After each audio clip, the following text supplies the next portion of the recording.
मुंडा भावें लाहौर दा होवे भावें कराची दा, मशूक ओदी दा लक पतला पतला होवे।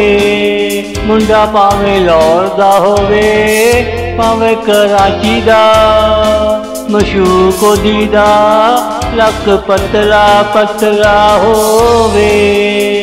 ओदी नक विच कोका अखियां विच प्यार होवे, ओ मेरा जी ओदे ते डुलदा होवे। मुंडा भावें लाहौर दा होवे भावें कराची दा, मशूक ओदी दा लक पतला पतला होवे। ओदी नक विच कोका अखियां विच प्यार होवे।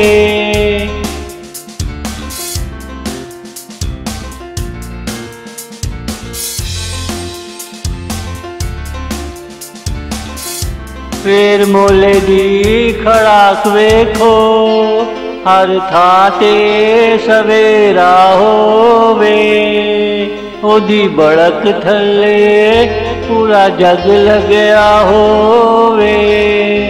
मुंडा भावें लाहौर दा होवे भावें कराची दा, मशूक ओदी दा लक पतला पतला होवे। ओदी नक विच कोका अखियां विच प्यार होवे।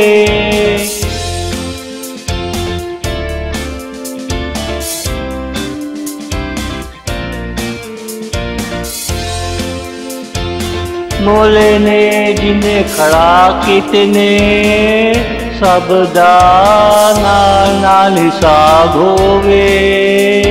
वैरियां दी अखियां विच अखियां पाके रुआंदा होवे। मुंडा भावें लाहौर दा होवे भावें कराची दा, मशूक ओदी दा लक पतला पतला होवे। ओदी नक विच कोका अखियां विच प्यार होवे। ओदी नक विच कोका अखियां विच प्यार होवे।